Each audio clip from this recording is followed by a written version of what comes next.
welcome to episode 3 of the Mac Gamecast, a podcast where we talk about Mac games and related Mac gaming things, history, culture, tech, and gaming on Macs, and all kinds of fun stuff. I'm John Carr, and with me today is some old and new faces. We have Casper joining us very late. How are you doing? I'm doing good, thank you. Sorry, by late I meant it's like 1 a.m. for you, not that you were late. Yeah. And big shout out to Ted. How are you doing? Thanks for coming on. Yeah, doing well. And the all-new debut, first ever, Lily. How's it going? Hello, I'm doing good. Fantastic. Thanks, everyone, for coming. Quick rundown of what we'll be talking about. Some new Mac gaming releases, or recent Mac gaming releases on Steam, anyway. Some games we play, if any. I say that every time. I've been a liar, cake is a lie kind of stuff. And then our main topic is going to be about connectivity in games, connecting with friends, family, strangers, or any of those kinds of experiences, social, personal, etc. Do you guys have you looked at any of the games I linked in relation to like the news at all? It's fine if you didn't. But if you did, I would let you like talk about them rather than just me chatting. I had this interesting idea where I'd be like, I wouldn't say the name of the game. I would just describe it and be like, would you play this? You know, that almost like a little pseudo game show thing. I don't know how much time that would take up, and I'm keen to get to our main topic. But let's, maybe like that might be its own sort of podcast almost. I got the idea from somewhere else. I'm not that original. No, we'll just get into it. Probably the biggest one is, I guess RuneScape has a Mac version now on Steam. Part of in the back of my brain is thinking RuneScape had a Mac version like forever ago, but maybe it never did. Ted, you're more of an MMO guy than, well, at least me or Casper. Have you ever played RuneScape? No, I never have. I actually... I was asking you next, so... just real quick note. It was on PC, it was on Mac back when it was played in browser. They recently shifted to a independent engine download. Or whatever. Yeah, engine. Right, standalone download. Okay. Oh, okay. See, I'm not crazy. I knew there was something like RuneScape Mac back in my head, but I never got into it. Yeah, sorry, didn't mean to cut you off, Ted. Cut me off all you want. That was a fascinating bit of info that actually makes this all the more interesting, news-wise. Yeah. Thank you. You are now the official historian of all things gaming.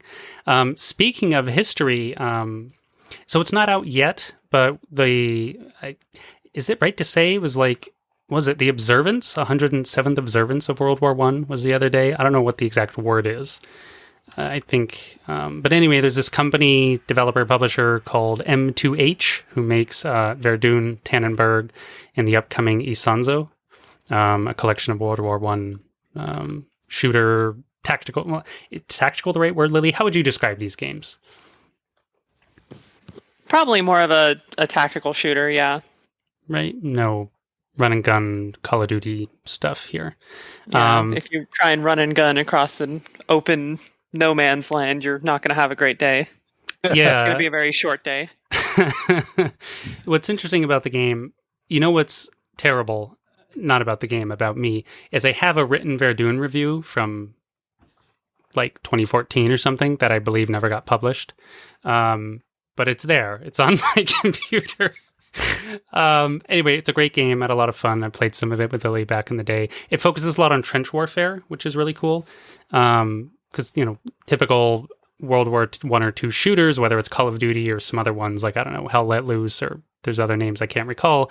They're more in like open scale, more like almost Battlefield style type gameplay. This was very much down in the trenches, that no man's land, barbed wire kind of warfare, very, very neat, push and pull across the fields and stuff like that. Was Tannenberg the same, Lily? Because you played that one and I didn't. So I was actually very disappointed with the original release of Tannenberg. Ooh. Because it didn't really have that emphasis. I'm not sure if it's just because I played it so early, because a lot of games are doing early access releases and whatnot, that they hadn't fully implemented it, but it seemed more of like a capture the flag type thing at first, kind of like Call of Duty Domination in a way. I see. Okay.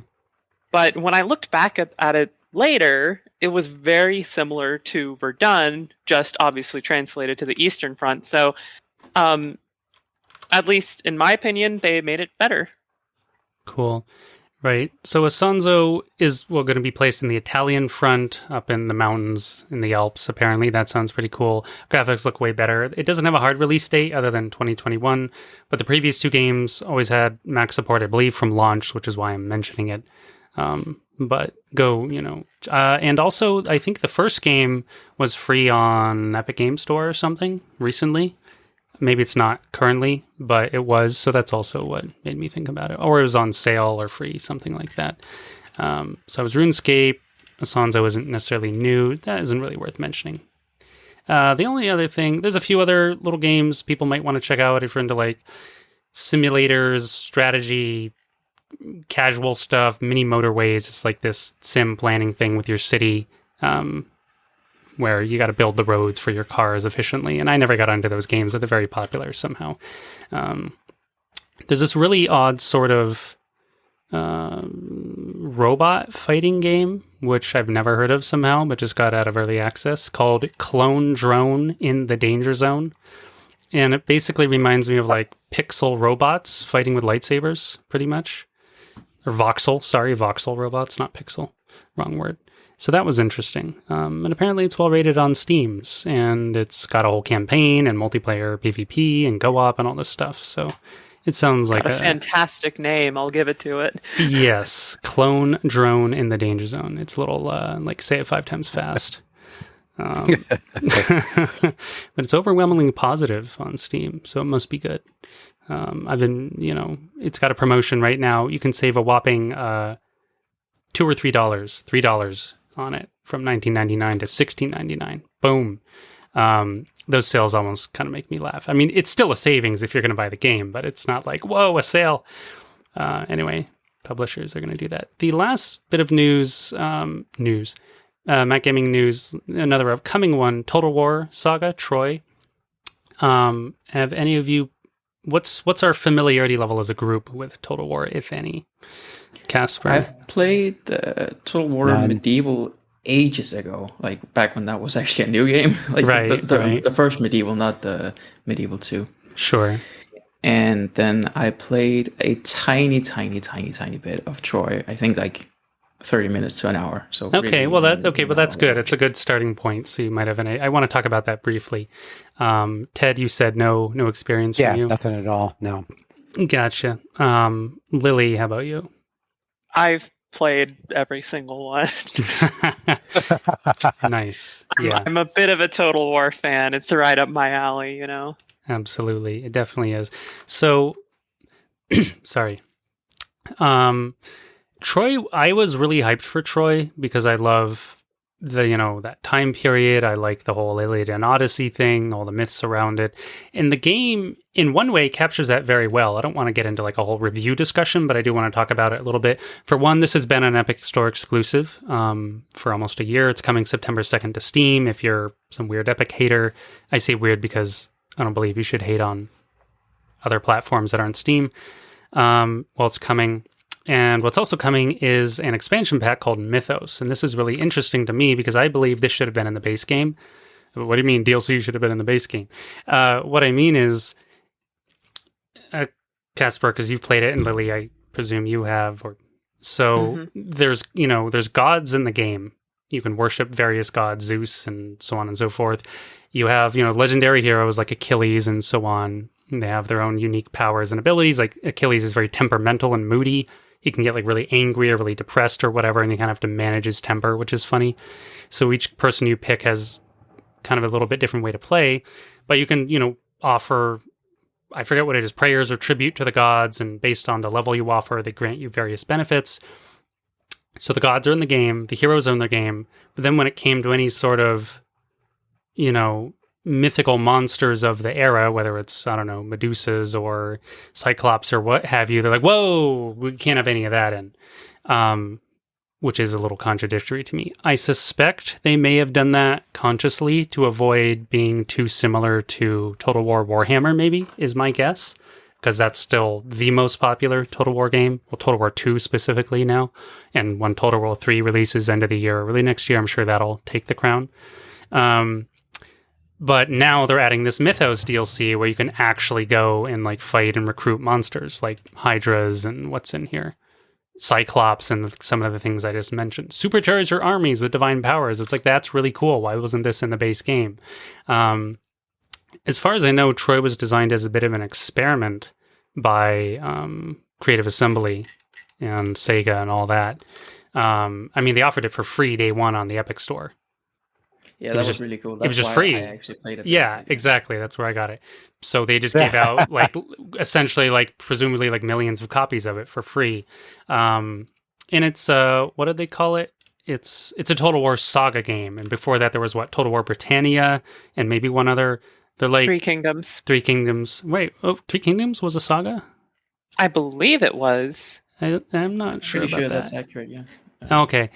So they tend to be they're almost spin-offs set in their own, not universe, but they aren't like necessarily as full-fledged maybe, and they usually mix up the mechanics a little more, add a little more experimentation. So Troy was interesting in that it was all melee units. Other than I think there was some guys who threw javelins, other than they were melee. Like they had a few javelin rounds and they were melee. So you didn't have your typical like siege units and archers or musketeers or whatever it is from all these other Total Wars cannons and so on and so forth. I personally didn't like the game that much. It felt a little flat to me because they didn't go all in on this concept of like the era, like the whole Troy saga, to me anyway. I like the heroes, I like the gods, but otherwise it was just a little eh. The Mythos pack seems really cool. Maybe that would spice up the game enough where I would love it. I don't know. But Casper, you played a bit of it. What do you think? I don't feel like I've played enough to really give a very good conclusion on what I think of the game, sort of. I think the period stuff was actually, from what I could tell, done pretty well. And I like looking at the character list and that sort of thing and just going, oh, I know these names from reading the Iliad. That was kind of fun. And also what you said about Achilles and stuff, that sort of fits in with how he behaves in the Iliad and stuff like that. I thought that was really cool. But gameplay-wise, I don't really think that the Total War series necessarily appeals that much to me. So I don't think I'm really in the target market anyway. Right. Sure, that makes sense. Yeah, I mostly became a fan of Warhammer because I'm a Warhammer fanatic. And thusly, I became a Total War Warhammer fanatic more than a Total War fanatic. I've tried lots of them. I think the last one I got more into was there a Hannibal? Total War Hannibal or something? Lily, you might be able to help me out here. There was Total War Attila. Attila, thank you. My brain. I'm getting old, as you pointed out earlier. Yes. Yes, Total War Attila. I think that was the last one I thought, like non-Warhammer one, I thought was pretty cool. Lily, what's your opinion, if any, on Troy? Oh, I have feelings, but I'm going to keep it brief. My impression from playing it at first was that they were kind of going for the reality behind the myth angle. And you could kind of see that in the units, like the Minotaur was in the game, but if you look at it, it wasn't actually a Minotaur. It was just a very large guy with a bull head as like built onto his helmet and like a big mace and stuff. So, you know, it was kind of clear what they were going for. And I think they kind of read the room. Creative Assembly kind of read the room and was like, okay, we have this sort of fantasy environment, you know, even though historically we know there's some truth behind the Iliad, but they were still very much going for the Iliad, but trying to make it grounded in reality. The problem is that just kind of made it feel like a staler reskin of their existing games. Like you could play a whole Greek campaign in Total War Rome 2, and there was more variety in the units. There was more stuff to do. The campaign was longer. So I think that maybe they were, I don't know if it's like they released these DLCs as like we need to make it more Troy. We need to make it more Iliad and the Odyssey and, include these mythical elements. Or if it was a purposeful decision to hold that back and then release it later. But either way, I think the DLC is a good move to get. I think they have the Amazons, and then I think there's one that released some historical characters like Ajax, Right. and then like you said, the Mythos DLC. That's all the creatures. Mm-hmm, But I really think that should have been part of the base game. Like, if you want to do the Iliad, do the Iliad, right? Yeah. Like, No, what? Yeah, you summarized my thoughts much better than I did. I forgot to mention, like you said, they have the Minotaur and even some other mythical creatures. But yeah, it's really like a guy in an animal skin or whatever. It's like it's kind of a cop out. But you also made the interesting point. Oh, like the reality behind the myth sort of thing. That is an interesting angle. But then, but there's gods in the game. You can worship and gain tribute and favors. Like if they remove the god aspect and put in something else, I'm not saying they should have, but that would have been less of a contrast. So it kind of pulled you into this fantastical side, but then was like, whoa, cut it off at the units. And that was like, that's weird. And like you said, yeah, a little stale, but they have released the Amazon pack, the Ajax and Diomedes, and of course the usual blood pack as always, $2.99. They got a nickel and dime for that. Of course. Because it's a T-rated game. I mean, anyway, yeah. And that could have been an interesting angle, the truth behind the myth. But by branding it as Troy, I feel like they gave it expectations. Like if they called it like Total War, like Mycenae or something, like make it more of a historical perspective, then that probably would have marketed a little differently. I agree. There's an element of expectation in there. I definitely had expectations based on the name, 100%. I don't think anyone thinks it's a bad game, but I think the general critical and player base is like interesting, does some interesting things, but as Lily said, a little stale, a little mess. So maybe these DLCs spice it up into a place. It's great enough. It's also harder to see, we're not getting into Epic Store criticisms, but their review system's subpar compared to Steam's. Let's just put it that way. So I'm interested to see when Total War Troy comes to Steam, wider releases, also with this Mythos pack, how it rates among the fan base. That'll be interesting to see. But this isn't the Total War cast, though that would actually be pretty fun. There's anyway. I'd be down for that. Yeah, sign me up. Yeah, actually, maybe we'll do that. I have too many ideas, but there's room perhaps in this space for little side shows, sub shows, or whatever you want to call it, spotlights and other things, specific topics only. We can talk about that some other time, though. There's probably a few more games worth mentioning, but as ever, you can go to Steam or Epic or Apple Store, Mac App Store, and poke around what's new. We're going to get into the main discussion of the podcast, which is going to be, broadly speaking, our experiences in games relating to either social aspects or personal, connecting with friends, family, or strangers, anything like that. Seeing as Ted's been a little quiet due to all the Total War talk, Ted, would you like to start regaling us with any fond memories, thoughts, past or present, about gaming, in this context? Yeah, it's been a lot of fun for me in the last couple of years.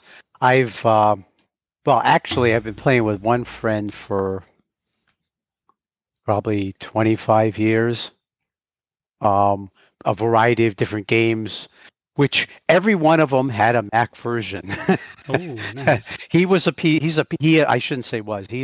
guy, and I'm a Mac guy, and we played everything, for years. But I'm finally getting tired of World of Warcraft. So I did that since it first came out, and so we're looking at moving on to something else. But it's kind of neat because I've been friends with this guy for longer than that, but we've been playing games all this time. It's the nice part about it is being able to visit with a friend that's not necessarily nearby and chat about whatever all night as you're playing. And, what have you been up to? Yada, yada, yada. So that's always been nice. But another interesting thing that happened to me a couple of years ago, or several years ago now, I got back in touch with my younger brother, who I've lost touch with for many years. And turns out he's also a Windows guy, but loves gaming. And so we just started playing games together once a week, and it's kind of nice getting back in touch with somebody after all that time. So it's, what have you been doing type of thing, but we also play games. And he's got a lot of experience with some of the older Win-based games. So I try to do a lot of the, Mac side whenever I can when it's available, but a lot of times it isn't. So, but yeah, it's been pretty good. I really enjoy that aspect. But I've always been, I want to hear what everybody else says too, because I've always been really kind of like shy online. I'll go out of my way to help somebody if I'm playing an MMO, and I'll, say, oh, do you need help with this? Or, if somebody's looking for help with a particular troublesome part of it and I know what to do, or just I'm around and I have nothing better to do, whatever, I'll help them out. But I've never really been the type of person to like make like a friend that way. And I have a relatively good friend of mine who met his wife playing World of Warcraft, and they got together and they got married eventually. Nice. And I thought that was kind of interesting. But I mean, they're both nice people. I mean, she came to Connecticut where I am, and they got married, and I met her, and I went to the wedding, and everything was just kind of cool. And it just to me, it's like, I play with people all the time, but I've never really make any relationships. So I'm really hoping the rest of you guys who apparently do that as well, what do you do? Friends. and I mean, it's sometimes, I guess it's really, I'm kind of like an old world nerd. Back in the old days, if you were a nerd, you basically, nobody liked you. So that's kind of where I'm coming from. I mean, that was in the 60s and the 70s. And I was into all that technology stuff. And, people were like, you're weird, go away. And so, I mean, I had a computer back then, and nobody else even knew what they were. So, excuse me. I was going to say, jokes on them. You're the coolest guy around now with all your technology stuff. But yeah, I don't have a problem with it now. I mean, I just, I've been living with it my whole life, and I really love this stuff. But anyhow, we'd like to hear what everybody else says too. Absolutely. Lily, you specifically requested to hop on because of this topic, unless you read another topic and I'm wildly misinformed. That would be comical. If it, but what would you like to share, if anything, or chat about in relation to this? Yeah, no, I just, I have made a lot of friends online, and most of it, like you mentioned earlier, is through gaming, clans, guilds, whatever. And it's kind of interesting because I've been in a lot of different communities.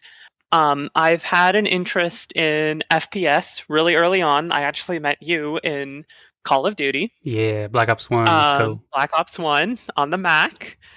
And then I kind of pivoted into MMOs. And then from there, I still do play MMOs, but not nearly as much as I used to. And then I kind of pivoted into strategy games. So tactical shooters and just outright strategy. Like Total War, like Arma, like Verdun, and Cannonburg, Isanzo, that, games like that. And I've been in a lot of different communities, and I've made a lot of friends. So, that was just the topic that kind of made me want to hop in on this. Is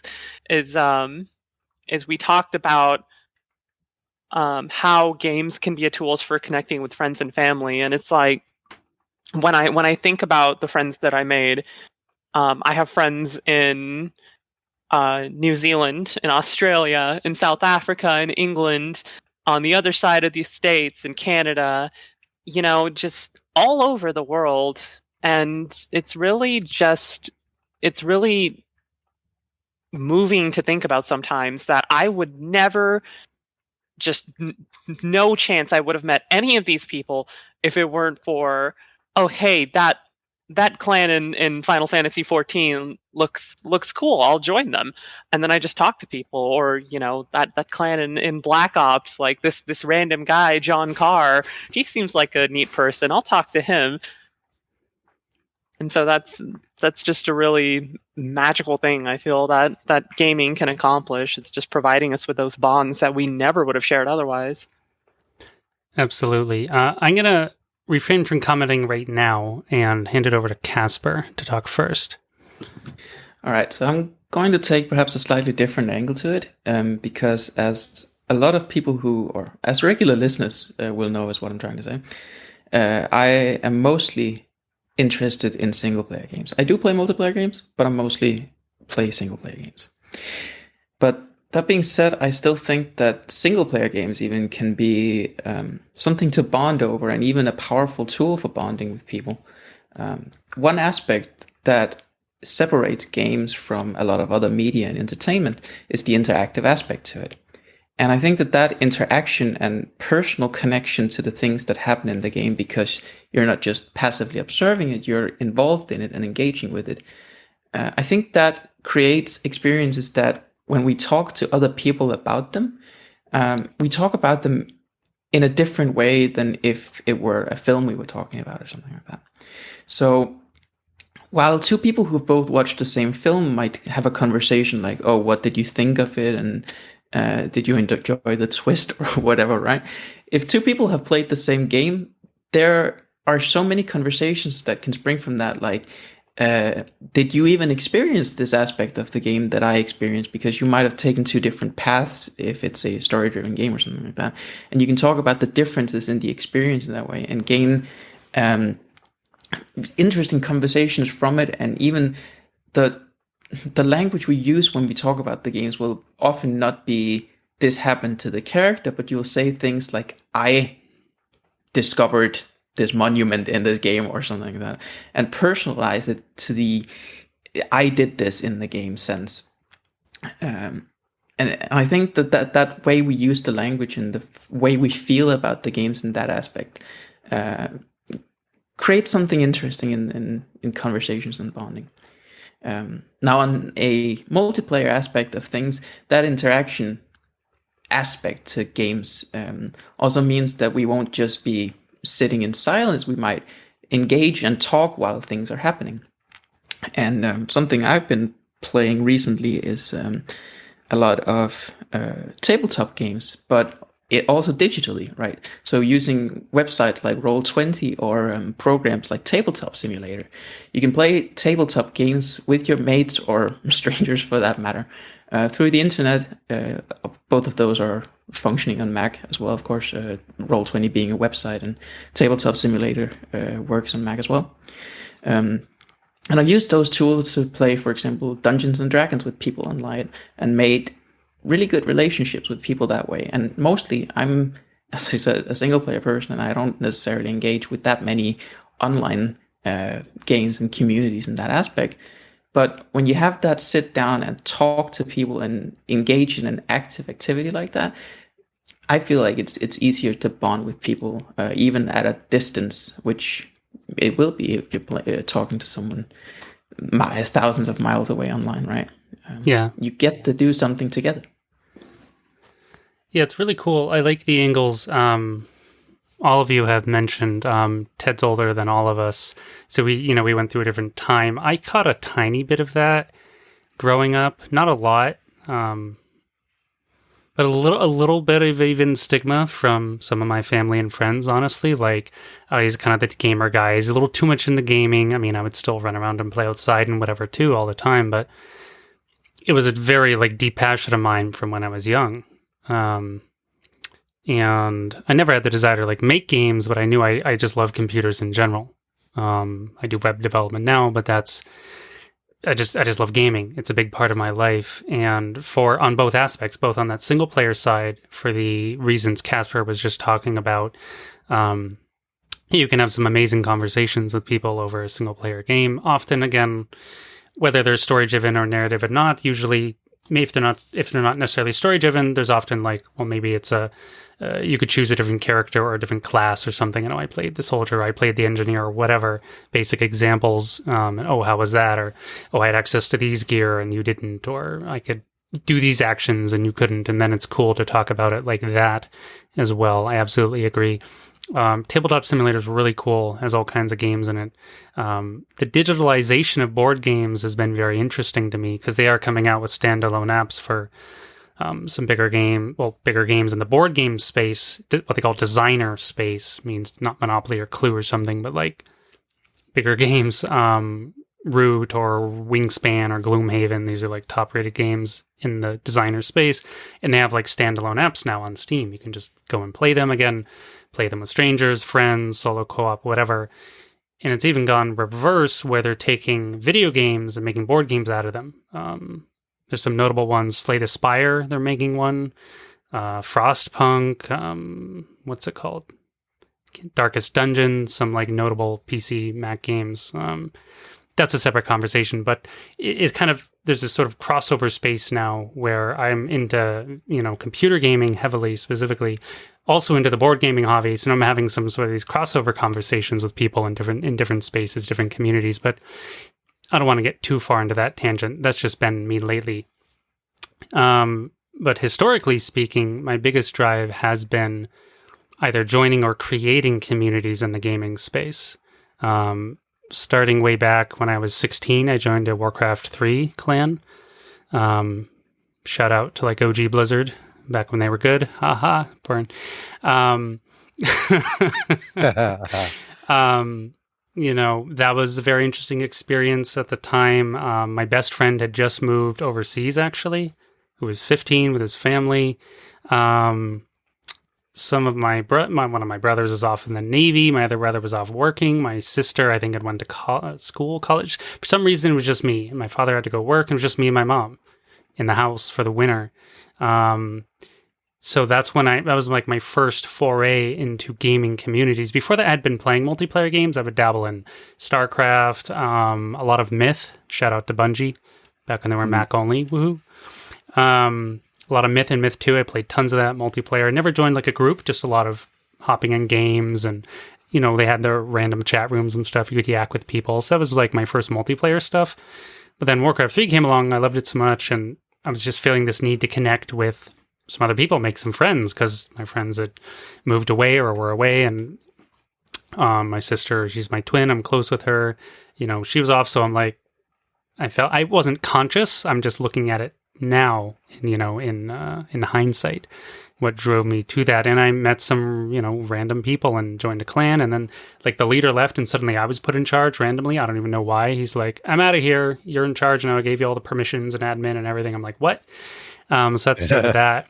Got me my first idea and sort of managing a group of people around gaming, managing, building, etc. Setting up tournaments with other guilds or clans and,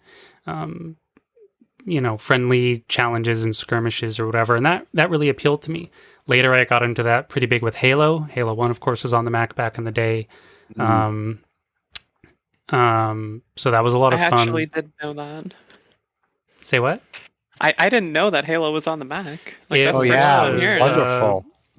Macsoft, I believe, was. Yeah. Gearbox. Halo 1, right? Yeah, was made by Bungie. Yeah. Gearbox ported it to PC, and then I believe Macsoft ported it to Mac or something. Yeah, that was back before Bungie got bought by Microsoft. Yeah. Yes. Yes. Weren't they bought before they finished making Halo 1? Wasn't it while they were making? No, they were making what was that kung fu fighting game? I can't remember the name of it. Oni. They were making Oni when they got purchased, and they finally got Oni out. And then right after that, it was, they went over to the Microsoft and, the Xbox thing. But I played Geez, I think I played through on the first Halo thing about 5 times. Oh yeah. I love that game. I just played it again since I can play. I got the Master Chief thing on Yeah. Steam, and I just played it again. It was like, oh, what nostalgia. Yeah, the Master Chief Collection's great. Interestingly enough, apparently Halo 1 in the MCC, as they call it, Master Chief Collection, will run on crossover. Someone had a video of it, I think, on an M1 Mac with crossover. The M1 can do crazy stuff. We've been talking about it. People are running Witcher 3 on it, GTA 5, Halo, whatever, all kinds of stuff through layers upon layers of emulation and Crysis at 60 FPS. Ha ha ha! Probably that is not the ultimate test. You're right. It'll probably might explode the computer. But it can do it. That's all that counts. Yeah. maybe the next version. Amazon's new MMO that will do that. Oh, New World. Yeah. New World. Yeah. I want to touch upon Lily's experience and mine here, and the next sort of big chapter in my life there, because I'm not getting into all the details, but there's times when of course I wasn't in a clan and I was just gaming with a buddy or something. And again, sharing those experiences. Oh, I was this character in Diablo, or I made this choice in that story in Divinity Original Sin or something. But then Black Ops released for the Mac, and I just made a huge community push for it.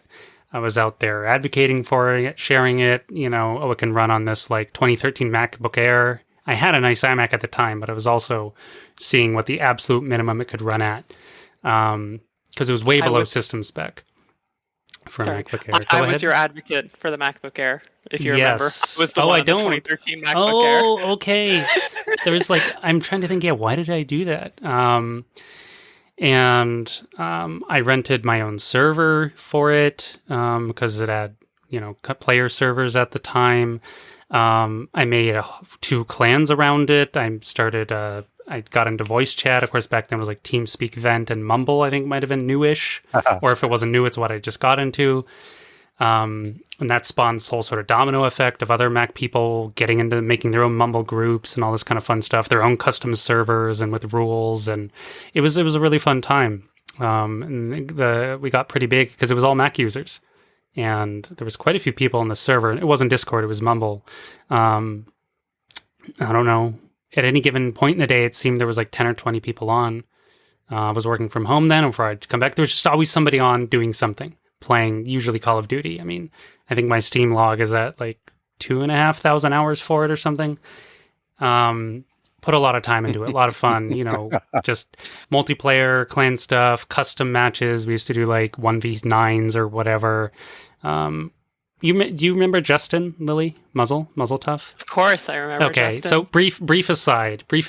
So there's one time on Kowloon, if you remember that map with all the rooftops in the rain. Of course, I remember. Yeah. So it was a 1v7 or 1v9, I forget which. And I'd killed everybody except for him. And the little sneaky rat, he's a total sneaky rat, and he wouldn't even mind me saying that. I'd killed everyone, and I even had dogs. I had everything. I had blackbirds I was just destroying. But then I ran out of ammo, and there was no guns, because the guns decay over time. So even though there were guns, they had disappeared. And he had crawled up that ladder to that little hidey hole where there's some ACs or something, and I couldn't get up there. I was out of ammo, out of grenades, and of course the dogs can't climb ladders, though that would be hilarious. So I couldn't beat him. I think I had a ballistic knife, but he was hiding, so I couldn't shoot him. So I just had to try to crawl up the ladder, and obviously he shot me in the face, and I lost. But that was this funny aside. I don't know. It's this is something I want to segue into, is the customization of the game space is so interesting because, of course, people bond over things all over the world. They bond over love of sports and cars and, I don't know, some people collect stamps, whatever it is they do. There's common ones like sports. Let's just say baseball. I don't particularly like sports. I like esports, but people love sports all over the world, all kinds of stuff. So that's an easy example. But what if in baseball or soccer, you could modify it? What if you could suddenly put it in outer space or add aliens, or the ball explodes if you don't throw it after 2 seconds, or you know what I mean? Mutators, modifications, custom rules, the game space creates, whether it's purely fictional or more realistic simulation like Arma 3 or some of these games Lily mentioned, simulator type games. you can also modify the rules. It creates a very interesting exploration of, well, either reality, alternate reality, past, present, future, whatever. 'Cause there's games that are like historical and settings and this and that, Wild West stuff or medieval things, or of course, future, Cyberpunk's pretty big right now. I just mean in general, not necessarily the game, Cyberpunk 2077. And to me, that's also fascinating that you can take, in many ways, this experience that a single developer in some cases, or many developers on big teams have made a game, but there's often ways to modify that experience. Steam does a really interesting job of this with the Steam Workshop. Not every game has it, but many do. And it's often user-created adjustments and mods, or there's just, I'm remembering the Unreal Tournament term, Mutator. You could just go in and play like completely different experiences. So I think that's also really cool. Just as part of the whole creative almost experience, a little bit what Casper was talking about, like the personalization of it. Like, I made these choices, or I engaged with this way, or then maybe it's a sandbox game. And you do things no one else does at all. I mean, that's probably why things, like I don't play, for example, Minecraft, but every now and then I watch like best of Minecraft creations video, and it's just mind-blowing what people will make, And so for me, the importance is like I've made some really good friends. Lily, of course, met her way back then. Been friends ever since. Funny enough, we don't game much, but I'm pretty sure we've talked about games more than we've spent gaming together. But it's still fun. And of course, we share cat photos and whatever. But another good friend of mine from the Black Ops days, this guy named Daniel in Norway. It's not his real name. His name is something you can't actually pronounce in English, so we just said to call him Daniel. I've been friends. He was in Call of Duty clan, the Bamfs. What was his name? My God, Sumanto. That was his name. I don't even know what it means. He probably knows. And it was just one of those things, right? I wasn't back then. I'll try and not talk too much about Call of Duty, but it was such a big part of my gaming life and memories. But I remember playing Free For All a lot, and I was just killing the scoreboard to toot my own horn. And suddenly, in my games, there was this guy who was beating me and competing with me in the top spot. I'm like, who's this guy? Who's this jerk? How dare he? So I ended up trying to chase him down and find duels with him and everything. And I might have even said a few rude things to him. I don't know, way back when. But he was super cool and everything. And somehow I just got to talking to him, and I'm like, this guy's really cool, And he was the first. I had acquaintances before. Lily was talking about, making friends. I think he was the first like friend I made online. Evidence to that, again, 9 years later, we still talk like every day. We hardly play games anymore because he injured his hand. But we used to play other stuff in our clan, Left 4 Dead, and I don't know. We played through some co-op, like 4-player co-op games. Dead Island got a Mac release at one point, and some fun stuff like that. But Call of Duty was our main thing, and then we got big into Dota 2 and all this stuff. Lily hopped on a few times there, played. You're mostly a League person, so that wasn't your jam. But yeah, just the gaming space is really cool for so many different reasons. I think it's worth mentioning, not to be preachy or something, but people can spend too much time on it. It can be unhealthy, but free will, adults, or if it's kids, presumably parents should be managing what they're doing. Don't go overboard. If you have responsibilities, don't ignore them. Be practical. Work before play, whatever. I specifically remember, it must have been when I was 14, I think. 13, 14. And Deus Ex had just come out, so it was like 1999. Deus Ex, I never know how to say that. The original one, Iron Storm and everything, Warren Spector.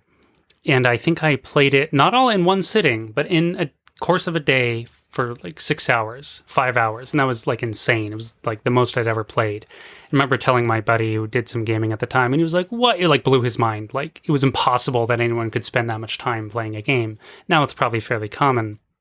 But I remember being weirdly proud of it when I was 14, like, I just like gamed all day. It was great.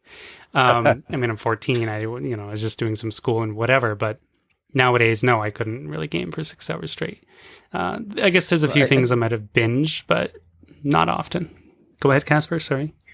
I think you make the important point there, though, about like when it's too much, because I think it's fine to play a lot in one sitting or in a short period of time, as long as it doesn't come at the neglect of something else, right? As long as you're taking care of everything you need to take care of, and you're not like having a negative influence on the rest of your life because of your gameplay.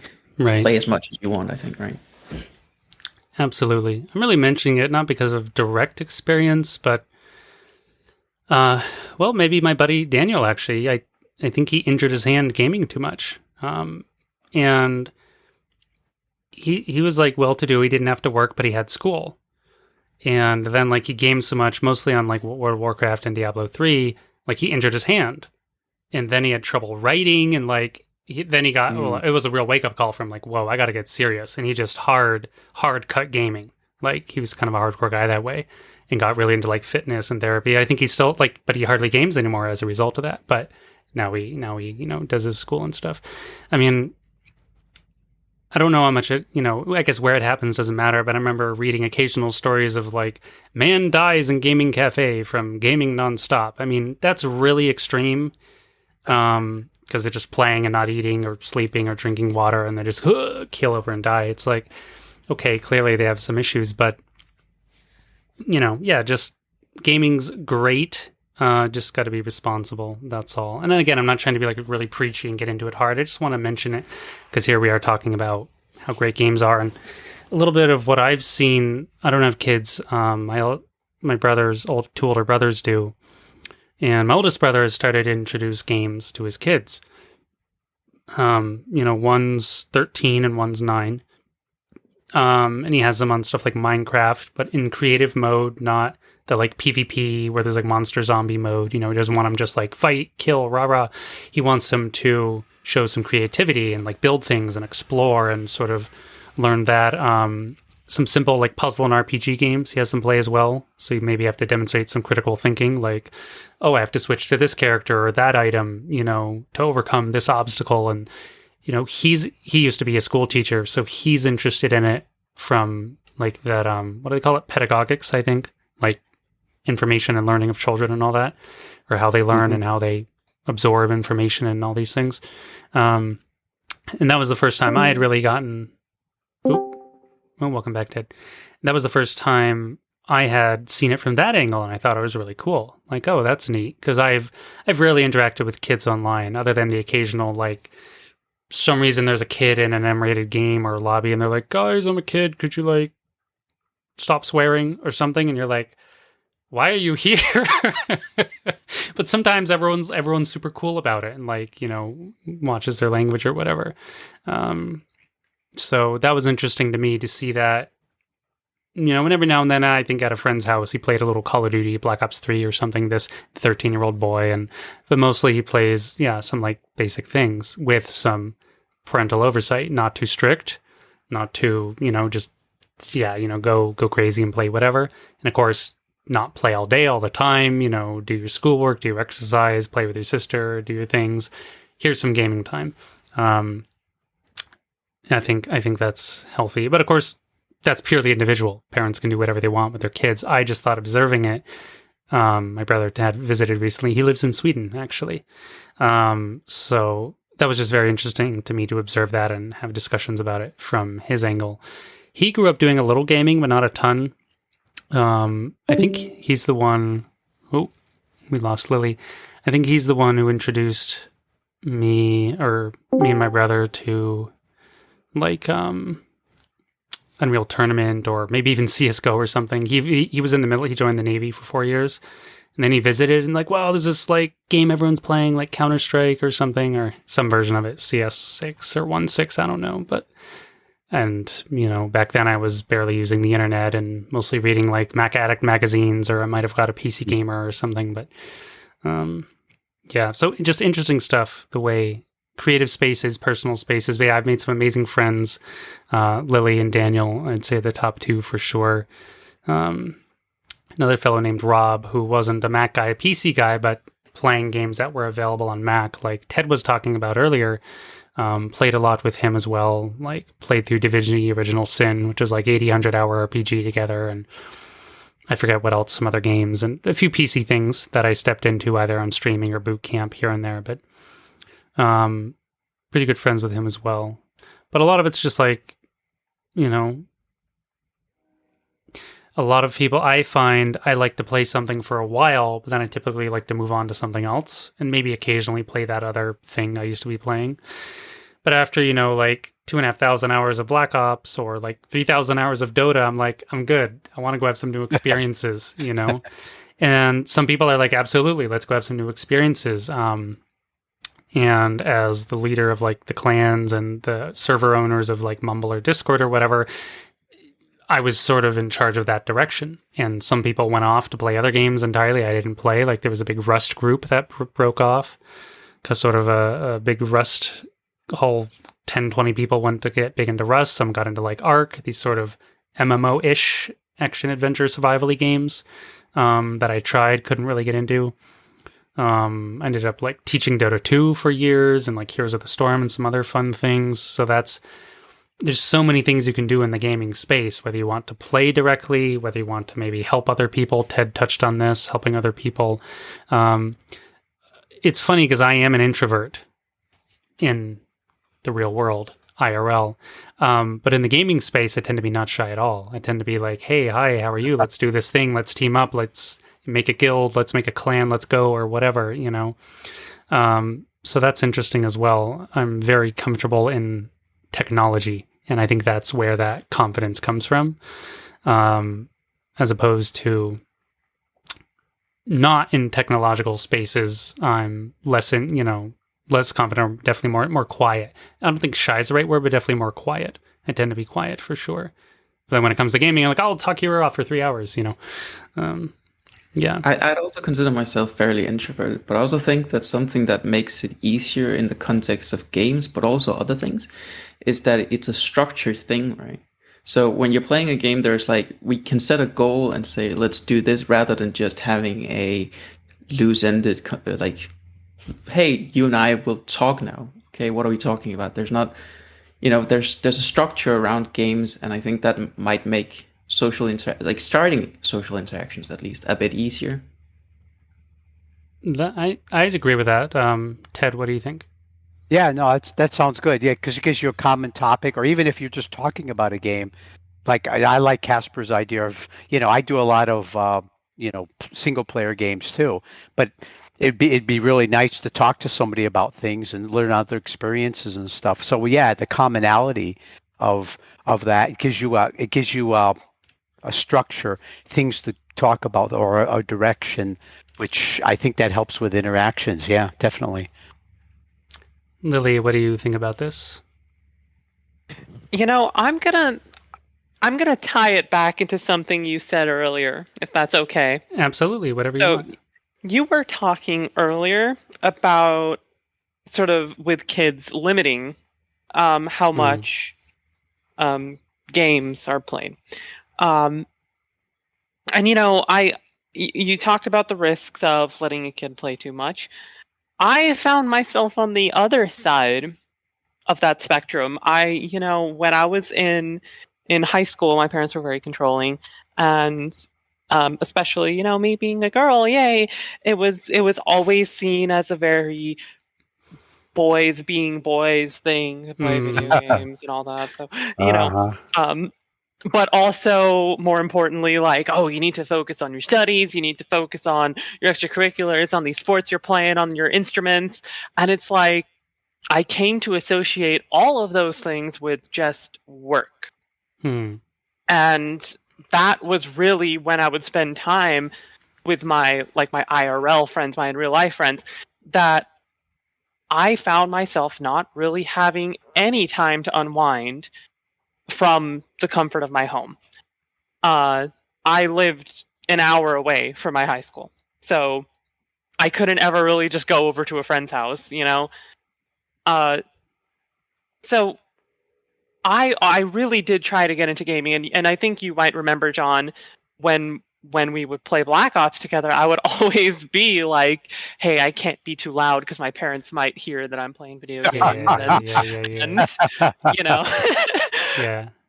and you know, and then later on, when I did have that freedom, I don't think I regulated myself, and I kind of, in college and after I first in that little gap period between when I enlisted and when I went to college, I just didn't have the mechanisms in place to know when it was too much because I had such a structured life prior to that.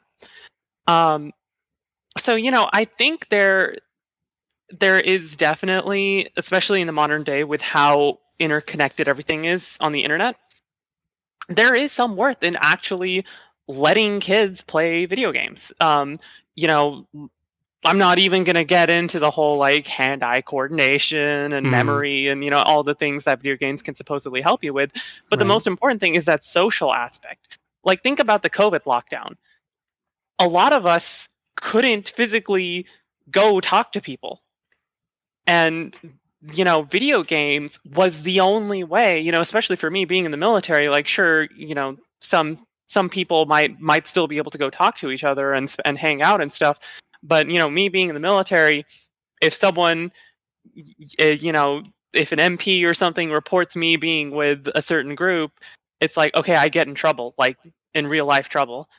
But throughout the COVID lockdown, I always had my internet groups there to give me that social aspect. And so I think video games can be a very good social development tool, so long as you're within the right circles and so long as your time is limited to an extent that you can still have fun, you can still unwind, but you're not, like what I think Casper said earlier, you're not sacrificing anything, you're not losing anything because of the amount of time you're spending there. Well said, well said. Yeah, I believe you're the first of us to touch on in this discussion the like unwind, relaxation aspect of games, and it's something that also crossed my mind. Like, if you could also use the word escapism in some cases, and it's also really cool. Not because I think the world sucks or something. I'm actually an optimist. I just like different experiences. I get to go explore history or space or worlds or fantastical things. I like to play. Not all games, but quite a few different things. I love story things. I like exploration. I like space. I like shooters. I like strategy RPGs. So you end up in all sorts of spaces and worlds and characters and humor and action and adventure. And it's just a good time. It's just fun. Yeah, what do you think, Casper? I actually think that's something interesting there as well, because games can actually have tremendous value in teaching things as well. You mentioned history and all sorts of things. But actually, when I started grade school, which is ages ago now, of course, but I was one of the first in my class who could speak English. I'm from Denmark, as people who've listened prior might know. But I was one of the first to speak English pretty fluently. And that was actually because of video games, I'd say. Because I spent so much, well, I say so much time. I spend enough time with video games that are usually in English that I just picked up the language that way, right? Wow. And also, that's awesome. Wow. Yeah.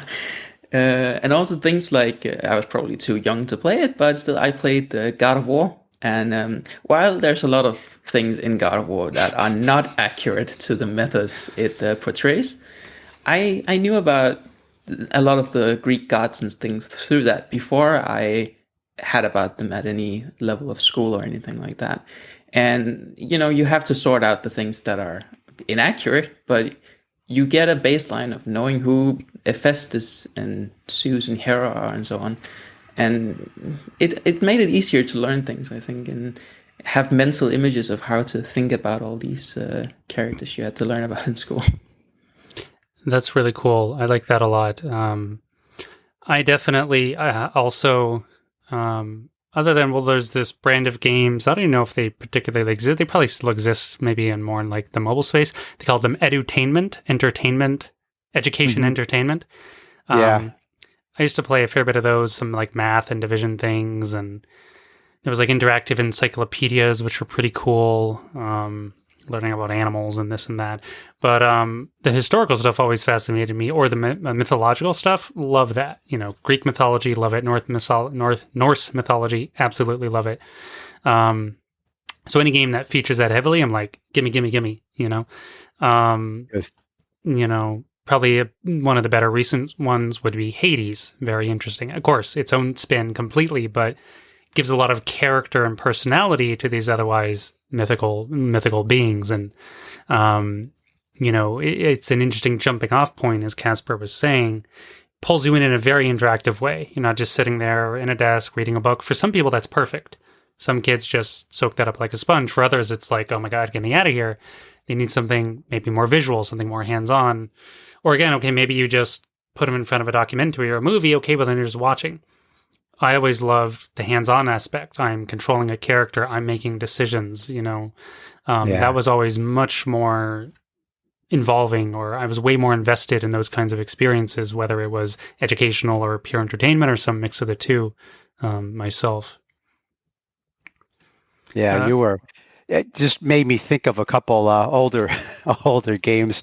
I mean, years ago, Simon and Schuster made a whole series of Star Trek video games, which were really funny. But one of them, I'll never forget this. They had a part of the game. I guess Apple on the Macs had they were trying to get into the voice recognition thing. And there was a Spanish voice recognition thing, and it was, that was part of the Mac. And the people who did this game, they actually came up with an interactive learn how to speak Klingon game. It was part of it was called Star Trek Klingon, but a sub part of it was this thing where you would actually, on the video screen, there'd be a guy dressed up as a Klingon, and he was trying to teach you the language and how to say things. And it came with a cassette tape. And I don't know if you guys remember those.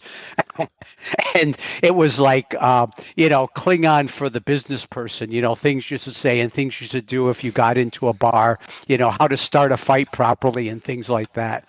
That's fantastic. That's amazing. I mean, that's a little bit on the fantasy side, but I thought that was interesting because they were actually, you could use something like that to teach a real language, but in this case, it was a fantasy language.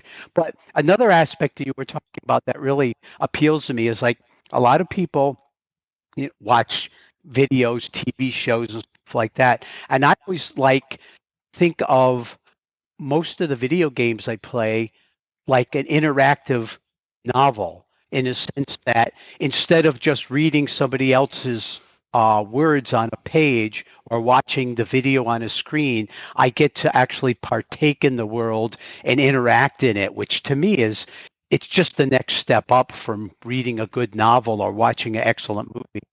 And sure, I can make mistakes and stuff like that, but that's part of, the learning process of the interface. But just getting yourself immersed into somebody else's imaginary world is just as good as a great movie or a wonderful book. And I think there's an interesting part of it. That's really what appeals to me about playing a lot of games. I absolutely agree. And I mean, every media has its advantages and its disadvantages, but the interactive nature is definitely unique and cool about games. Yeah, very much. Also, I came to think about the old game Oregon Trail.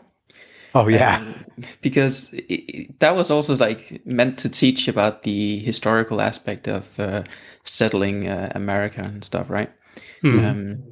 But it also portrayed a lot of how difficult that actually could be for some folk, right?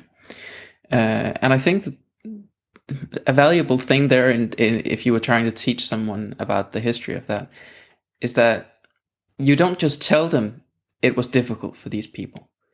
By playing the game and seeing that the game was difficult in the ways it were, they would not just feel like, oh, some people ages ago had it tough. They'd feel like I had it tough while trying to beat the challenges that these people actually had to go through.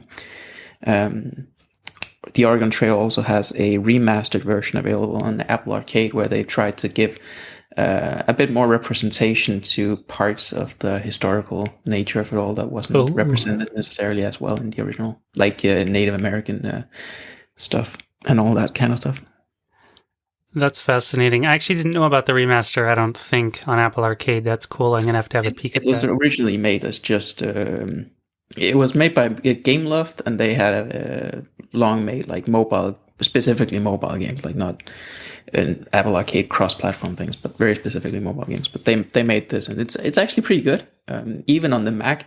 But it's kind of funny because you can see that the code base is this cross-platform thing, so you can resize the window and you can make it really narrow like a mobile screen, or fill up a wide screen. It scales really well, actually, and it works out. But it's funny how you can see the mobile aspect to it still.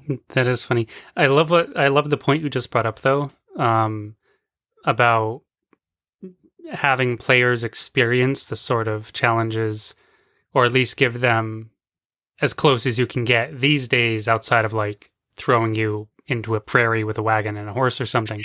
Be like, travel across this land. Yeah, but like in a digital way, yeah, imparting that sense of either challenge or time, theme, place, theme basically. And that's why I do like historical stuff a lot, whether it's shows or books or this and that. My brother's a huge fan as well. I have two older brothers in this case. I'm referring to not the oldest one in Sweden, but another one. That's neither here nor there, but like he really loves period stuff. He watches a lot of period TV shows like Hell on Wheels or Peaky Blinders or whatever. He used to do some gaming as well, but he's really busy, so he hardly has any time these days. But that sense of like theme, and this isn't a Mac game, but I wanted to mention a shout out to Assassin's Creed, both Odyssey and what was it? Origins. Origins is set in Egypt, in Egyptian mythology. Odyssey set in time of Greek and Spartans and all this stuff, but also contains that mythological element of gods and monsters. But much later down the road, a year or two after these games releases, they released a story mode. There's no combat or anything of any kind, no managing of your character. You can just wander the world and observe, and it's really cool. It's not like the most amazing like learning tool, but it's adjacent to this idea Casper was just presenting. Like you can go and observe and try and absorb like of course what these people are doing. You're not partaking in challenges, and of course it's limited to whatever scripting the designers have done for the AI and this and that. But you can watch people go about their days and day and night cycles and shop and wander and travel and go on ships and whatever. Occasionally people will get into fights, and it's just like, it's not like the most amazing thing ever, but I think it's really neat. They took what is otherwise like an action adventure game, as Assassin's Creed, famous PC console series. Wait, what am I saying? Assassin's Creed 2 and Brotherhood were on Mac back in the day. I actually reviewed Brotherhood for Inside Mac Games. Wasn't there another one as well? In that 2 Brotherhood and something? Revelations. That never made it to Mac. That was there in that trilogy, all about Altair and what's his name, Ezio. Thank you. Yeah. So the first one came to mind, just Assassin's Creed. Now Assassin's Creed 1 being set in Jerusalem. I thought that was far out. Playing it, I don't know, man. Whenever it came out a really long time ago, and yeah, it's like Middle East and deserts, and get on a horse and gallop across to other cities and like climb around Jerusalem or whatever recreation or fictional or otherwise somewhat historically accurate, because there's a lot of parkour in the game. You get to climb and jump and run and all this stuff, if anyone's unfamiliar. And to me, that was cool. I spent a ton of time just exploring, honestly. I may have even spent more time just running around than like stabbing people, which is the point of the games back then. Now they've gotten wild, but back then was a lot more just like simple exploration, spy on people, this and that. But it was, to me, that was my first recollection in terms of historically like theme being like, wow, like just mind blowing. Looking at it now, it's super dated, super simple, but in terms of, because, so many games are made in the USA or Europe, the Middle East isn't a common setting unless it's, America invading somewhere or something. You had to do it. You had to do it. No, I'm not saying that's a bad thing. I think, and I wanted to ask you, Lily, to bring you into this conversation a bit more. Specifically, as someone in the military, like, how do you feel, how well or not do you feel games either represent or simulate or whatever you want to call it, like military just military stuff, military life, military adjacent, whatever it is, as someone who's in the military, played a lot of military type games, what do you feel about that? So I do have two other points I'd like to make, but I will respond to your question first. So I really think it depends on the game, and I think it depends on the intent behind the game. Because we like to say games are independent of politics, but they really aren't. And you can look at games like This War of Mine, which if you don't know what that is, it's basically where you're playing as a civilian in a war zone in I think a city that's like under artillery strikes and that sort of stuff, and it's full of soldiers and looters and all sorts of stuff. And then on the flip end of that, like very not political games would be like Arma 3, which is a completely fictional sort of setting. And, sure, you can argue there is still some politics in there, and that, CSAT is China and NATO is the US, but it's very much designed to be more generic military story. And then furthermore, looking at the intent, it's like, okay, are you looking for a tactical FPS realism shooter, or are you looking for run and gun like Call of Duty? And so I just, my answer to that is that there is no easy answer. It's very varied. But overall, I think that the military in video games cannot be accurately represented simply because of the nature of what the military is. It's just, it's just impossible to put that sort of environment into a video game. Right. But you can simulate certain aspects of it, like the Arma 3 small unit tactics is great. Looking at individual soldiers and how they move in combat. Escape from Tarkov has a great emphasis on gunplay. Like looking at how you can modify a weapon, how you can use that weapon. What is it, like Verdun? A lot of historical tactics in there, and so it's pretty even across the board. And then you have some games that are just silly, that are just for fun, like Ace Combat, for example. I don't think a pilot is ever going to have 73 missiles on their plane, but that's not what the game is about. Right. Absolutely. Yeah, the point about intent, very important. I agree. You said you had two other points. Yes. Now let's see. Now here's the challenge. Will I remember them? I do remember one of them. In regards to Casper's earlier point, actually, about what a game can make you feel. And I used to be a writer as well. I used to love writing fiction, and I still do, but it's not as big of a part of my life anymore. But one thing you always learn in writing is show, don't tell. And there is no better medium for that, in my opinion, than video games.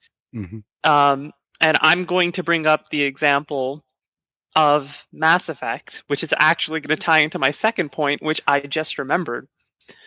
There has been no other game that has made me feel like I'm actually emotionally invested in an interstellar space drama than Mass Effect.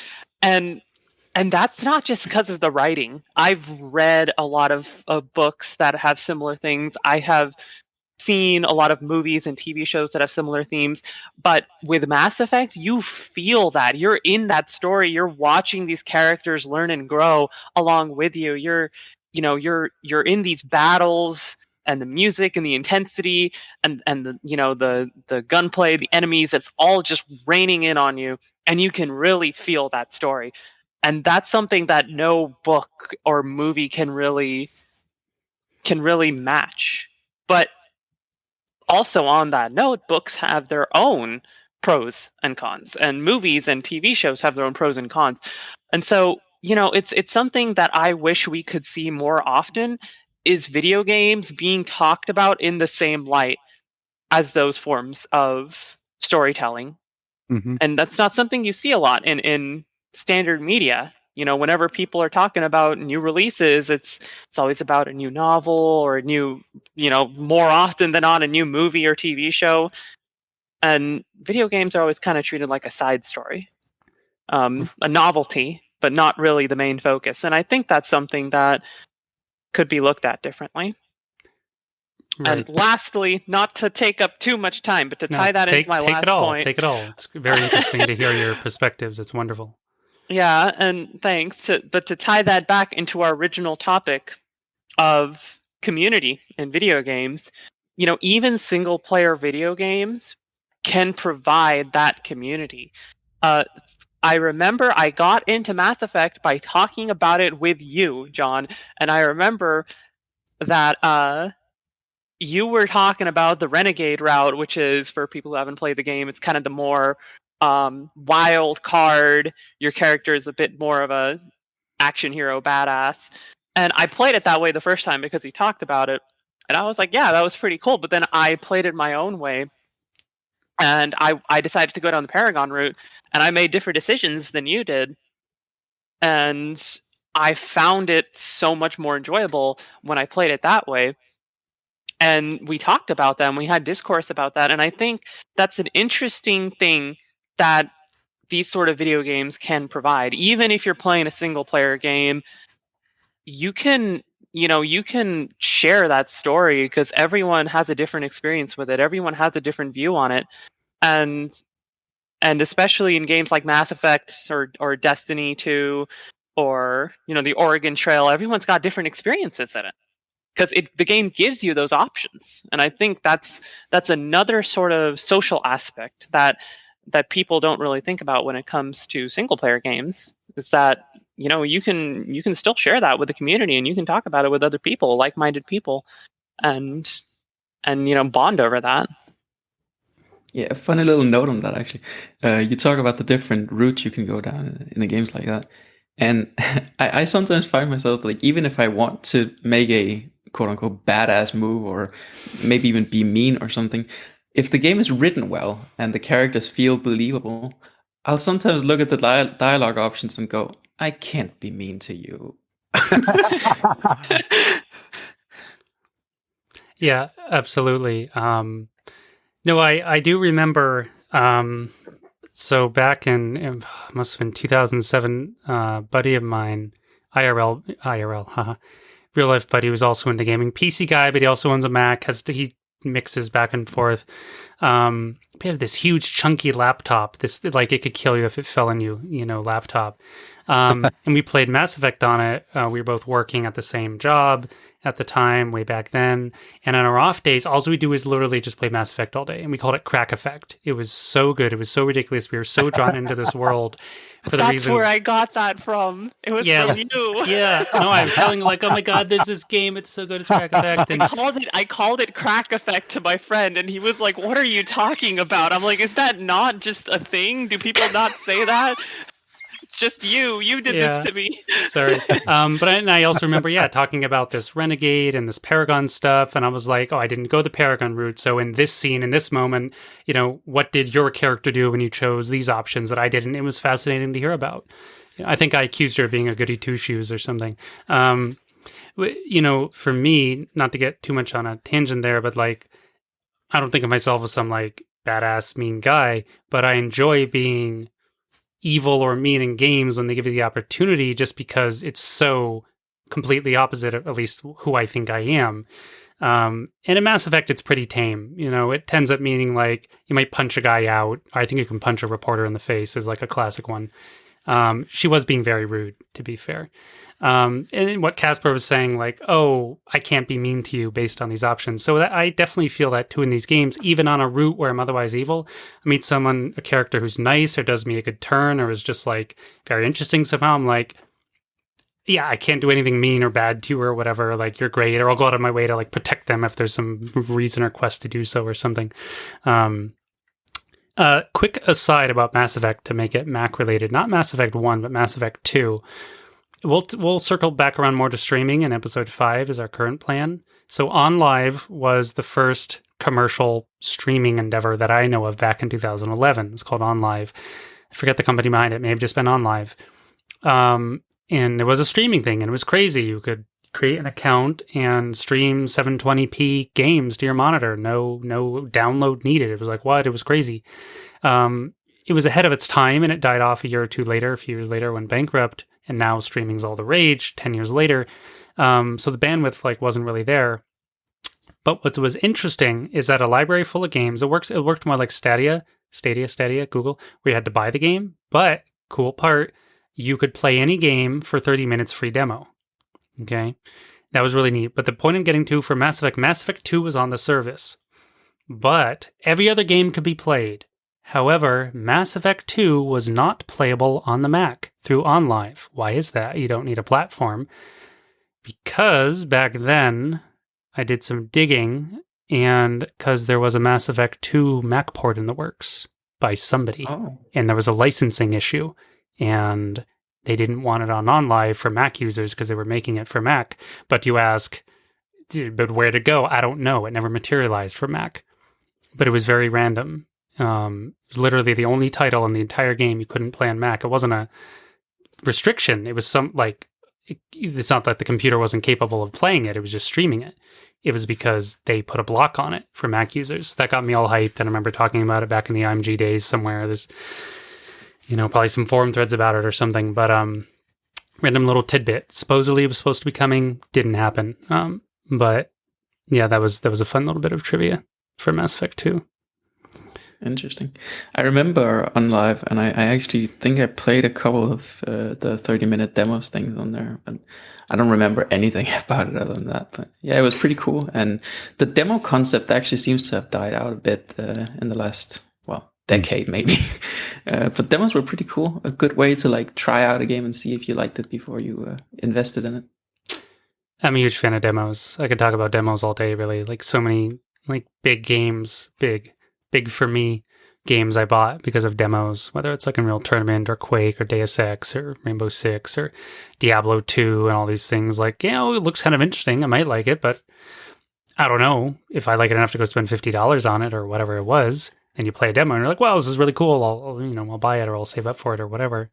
Demos are making a bit of a comeback, but not entirely. But yeah, what's interesting, and it's a shame Mass Effect never did make it to the Mac, and even just a single game, Mass Effect 2 would have been a pretty good one. What's interesting, what Lily was talking about is in this, if anyone's unfamiliar with Mass Effect, you can choose your squad mates and how you interact with them and whether you're friendly or sort of rude or help them in their personal problems or romance them or whatever, all these options, and who you choose to bring in the battle. And I think it, even though it's sci-fi, space adventure, soap opera, a little bit, intergalactic stuff, the presentation was really, really good. The camera angles, the voice acting, the dialogue options. There's a lot of lore behind the game as well. It created a really believable world. There was this whole really cool codex, almost, you could almost say scholarly. Everything was organized and fully voiced and, lots of text and photos to describe how all the technology worked in the world and where all the races came from. It was just really believable. And then you add in these characters you can choose to bring with you into battle, on the quest, help them out. And other war games do this, shout out to old Gearbox, I think, was it Band of Brothers? That's the TV show. They made something brother something. I can't remember the name, but it was these World War II, tight-knit, story-driven, shooter game. Same thing. You got your mates and it's battle and all this stuff. Brothers in Arms? Yes, thank you. I'm terrible with names. Brothers in Arms. Band of Brothers is the TV show. Also very good. So Mass Effect didn't simulate that exactly, but the combination of the out-of-combat elements and choosing to bring along with you, oh, this is my favorite guy or gal, or I like them. It wasn't, some players might play this way, but I just need to fill, I need a soldier in my squad. I'm going to just add this person. I don't think anyone really played that way. Or if they did, I would argue they're playing, they're missing the point of the game. The point of the game was those relationships Lily was talking about, and that immersion of those characters and the story and the combination of it was amazing. And talking about, the shared space, the game was a huge hit, created a huge community, still is big today. A remaster was released just recently, again, not on Mac, sadly, but very interesting in relation to this, whole game space, game connectivity theme we've been talking about. Good example. The game, The Outer Worlds, has a similar squad mechanic, and you actually have this basically the same kind of selection screen when you leave the ship with which squad mate you bring. But something I've jabbered on about at length in other conversations, I think, but something that kind of takes me away from the believability of the characters in Mass Effect is that almost no matter who you choose, you can romance them. Like, it's always you who go like, oh, I fancy you, and they always go, hey, I fancy you back, no matter what, right? You can choose to play as a man or a woman, everybody fancies you if you fancy them. And something I think The Outer Worlds does really well is that you're not the center of the universe in that aspect. Some characters can fancy other people that aren't you, and they can ignore you, and you don't have to be the most important person in the entire world when you play the game. I think more of that in video games could be interesting, where you don't necessarily need to be romanceable with everybody else or something like that, because what real world individual would necessarily fancy you just because you fancy them? I mean, some people are going to fancy you when you fancy them, but not being fancied by other people is a real thing. And people, even fictional people, characters in these games, I think should also sometimes have the agency to say, hey, I'm not interested. Thank you, but I'm not interested. Or even hit on you without you engaging in that. I think that could be interesting. And then you'd be confronting players with a new choice of not just who do I want to choose, but also maybe having to say no to someone if they don't fancy them in the game or something, which I think is not explored a lot currently. It is actually... Not to, dive down this rabbit hole too much, but it is actually in Mass Effect that not every character is romanceable. Especially, me being a huge lesbian. It's like during Mass Effect 1, 2, especially, since that was kind of, political climate, homosexual relationships were still very frowned upon, to put it lightly, so there wasn't as much of that. But it was a big deal. It was in the game. Yeah. At the time, yeah. And but yeah, Commander Shepard, the Mass Effect main character, is very much the center of the universe. Which, to be fair though, he/she, I think they deserve it. They definitely deserve it. I think that I'm not trying to say that there shouldn't be games where you are the center of the universe, because, I mean, as the player of the game, just like you would think of the protagonist of a novel or a film or something, you want to have special significance. But I also think that there is an unfulfilled space, a void, so to speak, in the video games industry, of games where you're not the most important thing. Mm-hmm. I absolutely agree. I get the gist of what you're saying. As Ellie mentioned, some characters are not romanceable based on man or woman, but also true, a wide selection of them will say yes to you. It's more of a minority, as far as I know. So your point... It could also be personality things, though. Like, instead of just making it sexuality, they could also be like, I don't like the way you act. I don't want to... Yeah. No, I agree. Your general point is coming across. What Lily said is also valid, and I'm glad she said it. It's true. I agree. The average game is you're the hero, you're the center of the universe, or whatever hero moniker you want to use. You're important. You're the star of the thriller or the murder mystery or whatever it is. And I absolutely agree that it's an unexplored space, that maybe you're not the most important person, or maybe you're just an average person. And I think a very interesting game that did this, again, not Mac, but it's related to discussion, Kingdom Come Deliverance, if you've ever messed around with that. It's a historical, like, pseudo sim game. You're just a peasant. You're just a dude. And you just kind of go around and do stuff. And you get sucked up into you get drafted into like a night order or something, but you're a total schlub. You have no training. Like a simple bandit can just, totally stomp you. It's not like you just run around like Skyrim or whatever fantasy game and and, just hack people up. you have to like train really hard, and there's all these, you know, sim-related adjacent stats with like food and survival and drunkenness and even cleanliness, and it's like fairly like, you know, people will comment if you haven't showered and stuff, you know. But you're just a total unimportant peasant who does plenty of adventures in the game. Maybe you save a few people, but it's not like you're saving the princess in the castle. You're just like helping out some villager. Like, it's very basic, but the game got quite a lot of good buzz. This came out a few years ago, released a couple expansions. Maybe they're making a sequel, but that is a very interesting space. I also agree, like Lily was saying, Commander Shepard deserves it. I was hoping you would make a pun about what your favorite shop at the Citadel was. Oh yeah. I'm Commander Shepard, and this is my favorite shop. You get discounts for doing like ads for people if you agree in Mass Effect. But that sort of player agency is also important, exploring whether it's identity or traits. Some more like hardcore RPGs do this better, like your Baldur's Gate stuff.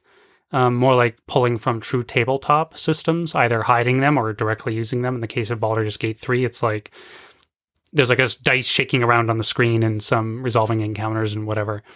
Yeah, Baldur's Gate 3 is literally the D&D 5e system. Yeah. And there, that, as far as I understand, I have messed around with it a bit.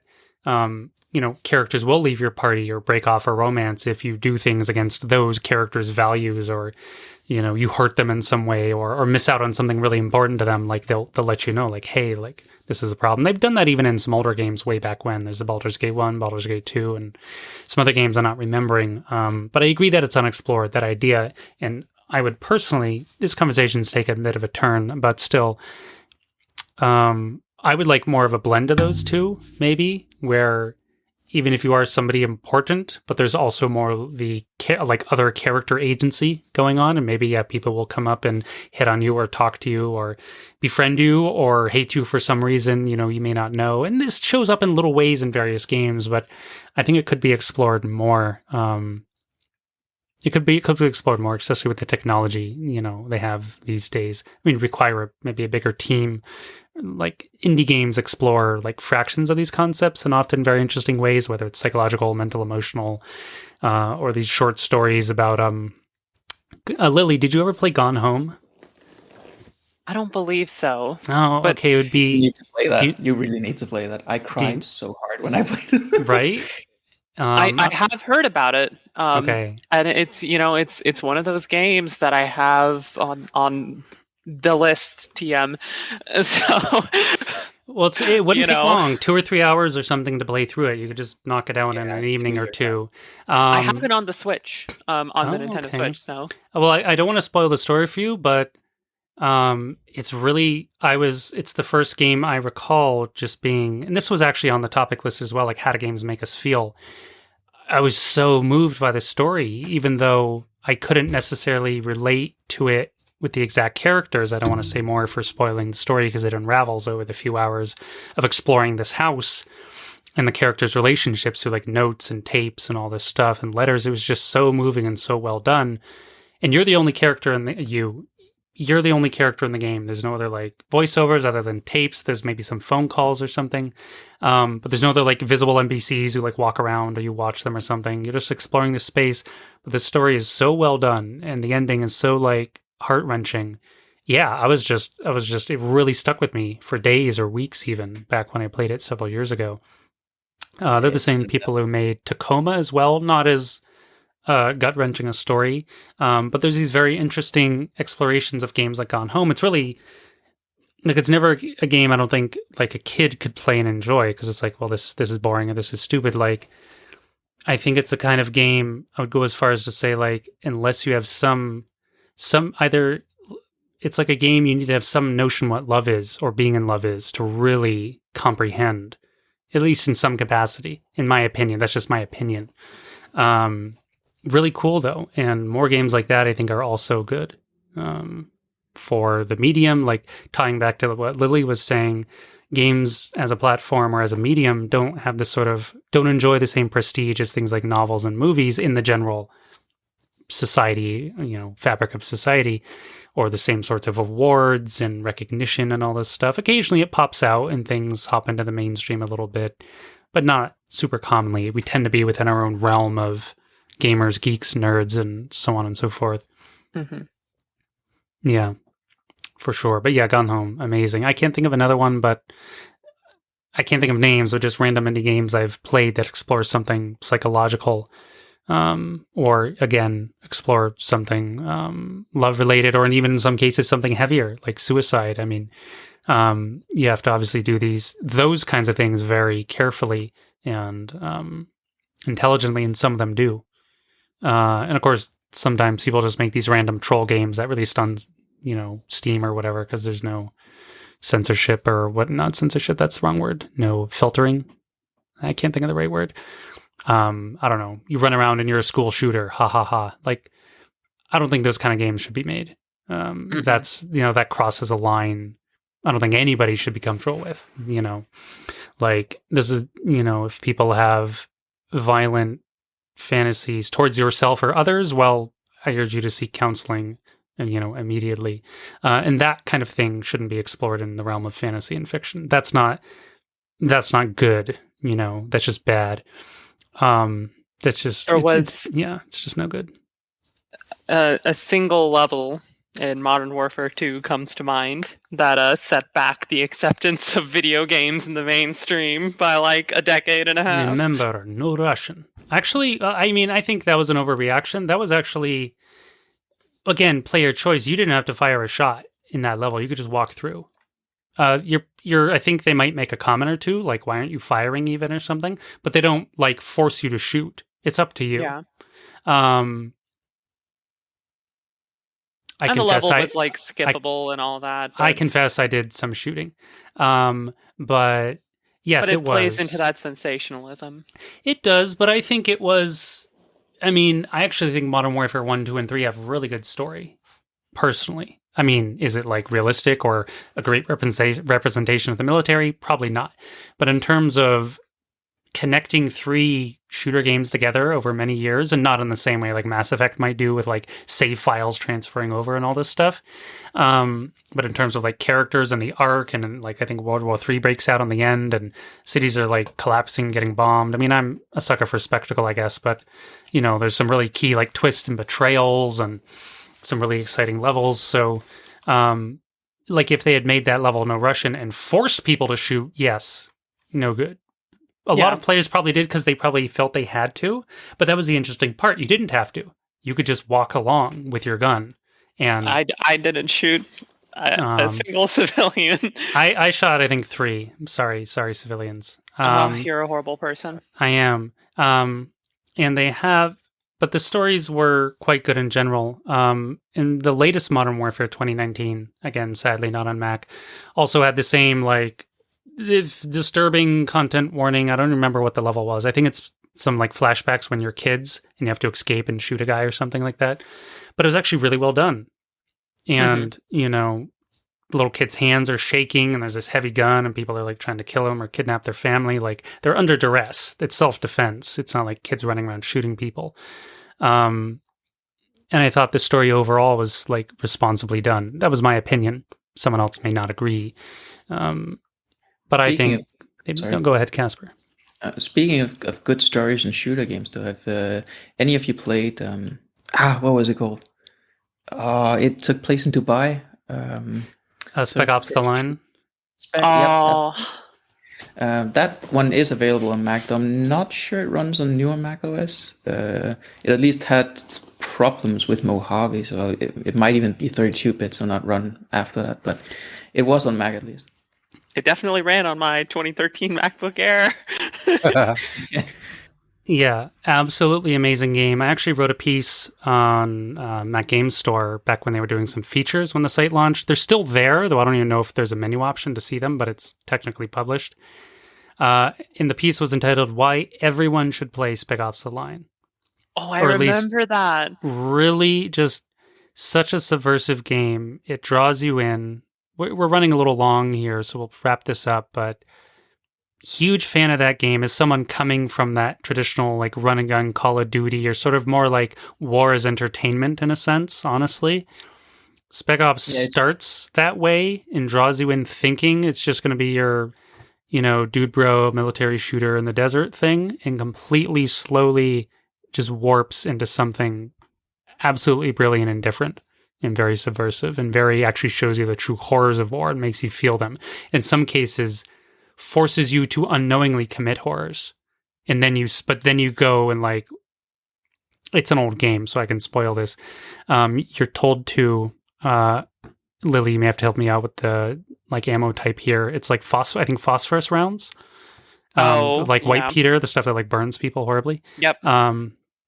You're forced to, through like a screen, like an artillery screen or something, bomb this, what they tell you is enemies in the way to clear the path for your tanks or something. And then you have to walk through. Later in the game actually forces you to walk. You can't run. Normally you can run, but the game actually cuts that option off. You have to walk slowly through this just encampment of was civilians and refugees. And you just torched all of them. And there's just bodies of kids and women and children. And some of them are still crawling around burning. It's just horrible. And you're like, holy shit, what did I just do?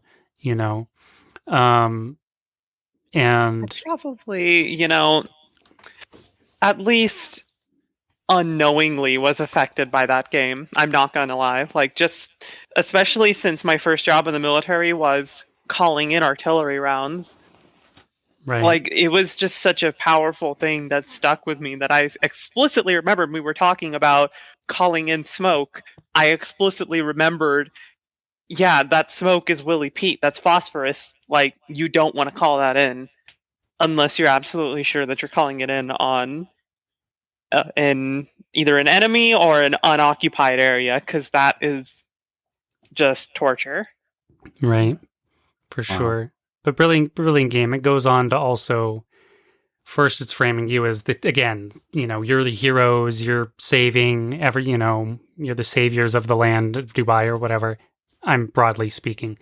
But it's later basically revealed that you're the bad guys and you're totally gone rogue and you're doing all sorts of horrible things and you're losing your mind. And it's just, there's 3 or 4 different endings as well based on your choices, including like a secret one.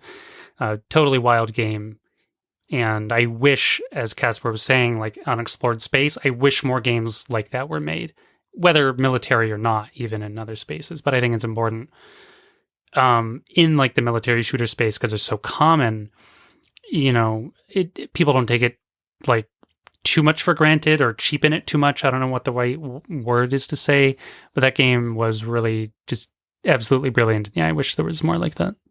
The intro title screen when you select to continue playing or go into options or whatever also changed as you progressed into the story, and the music that plays is like a distorted version of the US national anthem or something like that, and it just gets more and more distorted as you go along.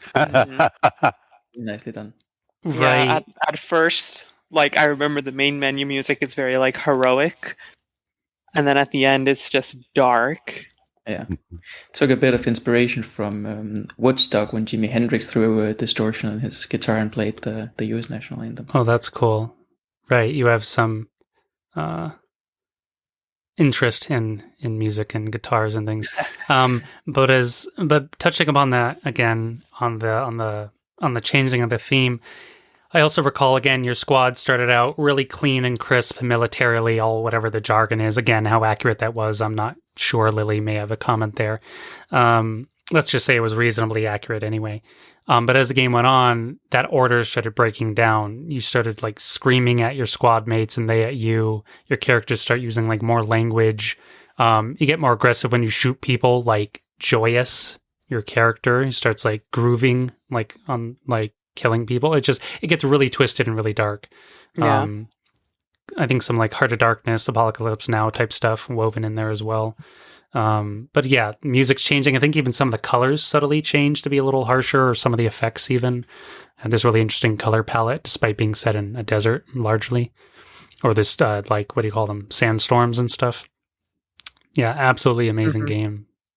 The devs are still around. I think it's Jaeger Interactive. They were supposed to be making Dead Island 2 for years. Again, Dead Island 1 had a Mac version.